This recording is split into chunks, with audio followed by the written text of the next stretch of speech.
Hello and welcome once again to Cooking Under the Influence, the brunch edition. I'm Sean, as you probably already know. Today we're going to be cooking brunch, and we're going to be doing a classic brunch dish, Eggs Benedict.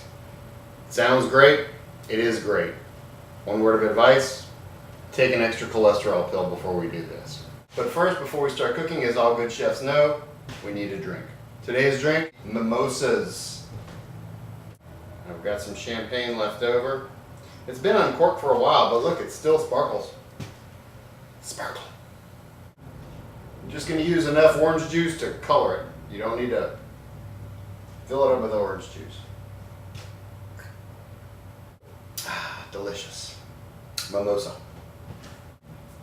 An alternative to doing each glass individually, making a mimosa, easy enough. Like I said, just a little bit to color it. Now we have a bottle of mimosa. Now if you've got guests over and you don't know that this one's going to want a mimosa, that one's just going to want orange juice, or that one's just going to want champagne, don't make a whole bottle of it. But since I know that I just want mimosas, I made a bottle of it. Okay, Eggs Benedict, it's not that hard, but the hollandaise sauce is a little fussy. You have to be pretty precise with how you make it. First we're going to get a saucepan. There's a bowl, obviously. Alright, we're going to get eggs and a lemon, soft butter. You can melt it, you don't have to. I find it better just to use it soft. I'll show you in a minute. Alright, we're going to just use the egg yolks. You have to separate the eggs. That's one of the little finicky parts. Let me show you how. Crack it so you get two relatively even halves of the shell, and open it top to bottom like this. Alright, and all that, the white of the egg is just going to kind of goop out of there. Now you've just got the yolk of the egg and some white left. Transfer it back and forth between the two halves of the shell, and all the white goop is going to fall out. There you go. Now it doesn't matter if you break the yolk, because we're just using the yolk anyway. We're going to be breaking them in the bowl. Because all the white, God, it looks like somebody blew their nose. We're going to do 3 eggs. Good Lord, what was that? An egg is basically a giant single cell. It's an ovum, because baby chicks grow in it. The largest single cell on the planet is the ostrich egg. This butter is not softened. How do you soften butter without melting it? Microwave, 10 seconds, no more. I mean, unless it's frozen, then you can go like 15 or 20 seconds. But you don't want to have a big, stick of goop. The last element we need is a lemon. I'm going to get the seeds out of there. You don't want seeds in your hollandaise. I'm going to put maybe 2 tablespoons of water in the pot. Now we're going to start it off on a low heat. We're not going to boil anything. We're going to add about a tablespoon of lemon juice. Oh, there's all the seeds. Lovely. They were hiding. They're stealth seeds. Well, shit. Now I've got lemon pulp and all kind of crap in there. Let's start over. Alright, we're not making a fruit salad soup or anything. Let's get creative. I'll get a cheese grater. Squeeze it onto there so that it saves all the pulp. So this is going to squeeze that, catch all the seeds in the pulp, because you don't want seeds in pulp in hollandaise. If you don't have the proper tools, then just MacGyver it up. As long as you get the proper result, I don't care how you get there. Alright, now we're going to add our egg yolks. Okay, the one tool when you're making this that you can't really do without is a wire whisk. So we're going to wire whisk all those lemon juice, water, and egg yolks together. And remember, we're starting at a really low heat. This is set on 3, whatever 3 is. And you're going to constantly whisk that. Whisk it so you get the sides of the pot and the center, because that's where they tend to overheat. And if you overheat it, then you're just going to be making scrambled eggs, and that's not what we're looking for. Forgetting this is tragic. No, whisking is not very exciting. Eggs Benedict, I'm not sure where it comes from.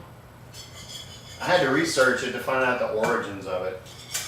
Apparently, there's conflicting stories, but apparently it's generally originated at some fancy hotel in New York, like the Waldorf or the Astor, or some family of people that died on the Titanic or finagled their way onto the lifeboats of the Titanic. Those people created Eggs Benedict. Now, if it looks like your egg mixture here is getting too thick, or it's starting to curdle, starting to look like scrambled eggs, take it off the heat, take it off the burner until it's smooth again. You're going to probably be doing that a lot. Okay, how do you know when it's ready for the butter? Okay, it's kind of frothy and thick. You can see the bottom of the pan as I'm whisking it. That's when you're ready for the butter. Okay, just get a regular tablespoon or whatever kind of spoon and do like a spoonful of butter at a time and whisk that in there slowly. The hollandaise the eggs can only absorb so much butter at one time. They're kind of slow and retarded. And we're going to do like maybe a half a stick of butter, about 3 ounces. As you know, I'm not real big on measuring stuff. Shit. New spoon. Yeah, that's a good consistency right there. And we're just going to put this on the side. This is done. Okay, please don't eat Eggs Benedict every day because you'll just give yourself a heart attack. Once in a while, have some. I mean, enjoy your food. You can eat all your granola and, tofu and whatever all you want, just because it's healthy. But have a decent, fun, tasty meal that you're just going to go, oh, this is so good. And that way you enjoy it. You enjoy your good, fatty, cholesterol, heart killer meals. And then when you're eating your tofu and your granola and your nuts and berries and whatever, then you can look forward to the good meal while you're doing your body a favor. Now we're going to make our actual eggs. I have to use the same pot again for the eggs. So I'm going to put the hollandaise in the gravy boat. Okay, I've washed out my hollandaise pot, and now it's going to be an egg poaching pot. Other thing you're going to need is English muffins, or if you're in actually England, you call them crumpets. And a little bit of ham. Often in America, Eggs Benedict's made with Canadian bacon, but you can use ham just as well. Let's get our English muffins out. And we're just going to split it, use 2 halves. Put those in the toaster or the toaster oven or whatever. Oh, don't forget this. Mimosa refill. Alright, this step you don't have to do. So I'm just going to grill the ham. Now sometimes I've gone to people's houses, stayed overnight or whatever, and whoever's having me says, oh, in the morning we're going to have Eggs Benedict. And I'll say, well, great, Eggs Benedict. I loved Eggs Benedict. You get down there and you're expecting Eggs Benedict. You got the crumpet, your English muffin, ham, poached eggs, hollandaise. And you get down there and there's like some frozen biscuit and sausage and a fried egg and like American cheese or something. Or even if they did poach the eggs, they top it off with cheese. Cheese is not hollandaise, okay? If you're gonna make Eggs Benedict, then make fucking Eggs Benedict. Don't make a freaking McDonald's breakfast sandwich and say it's Eggs Benedict. I mean, if you want to make a poached egg on toast with ham and cheese, fine, go right ahead. But don't tell me it's Eggs Benedict, because it's not. I get very particular about stuff like that, as you can tell. All right, there's nothing healthy about Eggs Benedict. So let me get that out of your head. This is not a health food show. But do everything in moderation. Like I said, don't live on Eggs Benedict or, what do we do, barbecue shrimp? You can't eat that every day. God, no. But once in a while, it's great. All right, now we're going to do our poached eggs. Bring your water to a rolling boil. What's a rolling boil? It's not little tiny bubbles in the bottom. Let me show you. That is a rolling boil. All right, flip our ham over. Get some pretty grill marks on there because it's creamy. English muffin's going to go on a plate. we're civilized. We eat on plates here in the third world of Louisiana. All right, once it's grilled, the ham's grilled, or Canadian bacon or whatever you're using, put that on the English muffins. All right, turn that down so you don't set fire to the house, which is a distinct likelihood with my goofiness. When you're gonna crack the eggs open and poach them, if you don't trust your egg cracking skills, namely to crack them and not have the yolk all break everywhere, put them in a bowl so you can preview them. All right, that one came out good. That one came out good too. Add a little vinegar to your water. That might have been a bit much, but it doesn't matter. It's not for flavor. The vinegar helps keep the eggs together, like in a little ball. All right, I fucked that up too because we have two things for eggs Benedict. So I'm gonna redo the eggs. If you put them together, then they're gonna make one big giant poached egg. So we're gonna have to do two separate eggs into the boiling water. We're gonna crack open our eggs straight into the middle of the pot. Yay! Now I've got eggs all over the damn place. Slotted spoon, meaning a spoon with holes in it. Just kind of gently stir that around so that the eggs kind of consolidate into a little eggy wad. And you can poach them as long as you want. If you want to take them out now while they're still like, mucus, fine. If you want to poach them until they're hard as a rock, I don't care, whatever you prefer. I think programmed diets are a big load of hooey. What's important is you have a balanced diet. You can splurge on some fatty, high-calorie stuff once in a while. That's fine. Lots of vegetables. If you're a vegetarian, that's fine. If you're a vegan, you know my feelings on vegans, though. Don't get me started.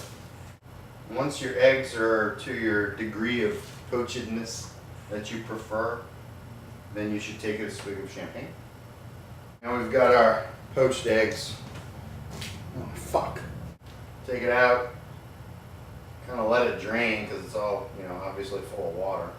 You don't want wet English muffins. Don't touch the egg right out of the water because it's fucking hot. So what do? I do it again. Great. 2 poached eggs on top of grilled ham on top of English muffins. Crumpets. I'm going to use white pepper. You don't have to use white pepper. I just find it goes better with the eggs and the hollandaise. And a little bit of salt. This is sea salt. Now we're going to use our hollandaise. It might have formed a little film on top. Stir it. Obviously, it's not rocket science. On top of everything. Now that you know how to make hollandaise, if you want, so you're going to add a little bit of shallots and tarragon and a little more vinegar or white wine to the hollandaise. If you add all that stuff, then you can make hollandaise's evil twin sister, béarnaise. Béarnaise sauce is wonderful over, it's as versatile as hollandaise sauce. Hollandaise is great on eggs Benedict, obviously. Fish, asparagus, all kind of vegetables. Béarnaise is really good on meats. Prime rib especially. Don't get saucy with me, béarnaise. I had to say it. Oh wait, one more thing. We're gonna add a little paprika. Oh geez, that came in a lot. Just to make it pretty. And we are ready for our brunch. As long as we have a little bit more of this. Enjoy your eggs Benedict. Thank you for watching. Join me again later on. I am filming a second episode tonight. We're going to do some good old New Orleans jambalaya. Bon appetit. Adios.